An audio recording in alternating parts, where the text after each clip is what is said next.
আমরা সারাদিনে 5 বার নামাজ পড়ি, আর প্রতি নামাজে সব মিলিয়ে প্রায় 17 বার একটা তসবিহ পাঠ করি, সূরা ফাতিহা। কিন্তু আমরা কি আসলেই জানি এই সূরা পড়ার সময় আমরা আল্লাহর সাথে কি কথা বলছি? আসুন, খুব সহজ ভাষায় এর অর্থটা একটু বুঝে নিই।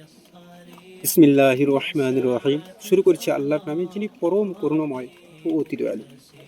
আলহামদুলিল্লাহি রব্বিল আলামিন। সমস্ত প্রশংসা সেই আল্লাহর জন্য, যিনি সমগ্র বিশ্বজগতের প্রতিপালক। আর রহমানির রহিম, তিনি পরম দয়াময় এবং অত্যন্ত দয়ালু। মালিক ইয়াউমিদ্দিন, যিনি বিচারের দিবসের একমাত্র মালিক। ইয়াকা না'বুদু ওয়া ইয়াকা নাস্তাঈন। হে আল্লাহ, আমরা কেবল আপনারই ইবাদত করি এবং কেবল আপনারই কাছে সাহায্য চাই। ইহদিনাস সিরাতাল মুস্তাকিম, আমাদের সরল ও সঠিক পথ দেখান। সিরাতাল্লাযীনা আন'আমতা আলাইহিম, সেই সব মানুষদের পথ যাদের আপনি পুরস্কৃত করেছেন বা নেয়ামত দিয়েছেন। গায়রিল মাগদুবি আলাইহিম ওয়ালাদ-দাল্লিন, তাদের পথ নয় যাদের উপর আপনার ক্রোধ অবতীর্ণ হয়েছে এবং যারা পথভ্রষ্ট হয়েছে। মনে রাখবেন, সূরা ফাতিহা কেবল কোরআনের একটা সাধারণ সূরা নয়, এটি আসলে আল্লাহর সাথে আপনার একটি সরাসরি কথোপকথন।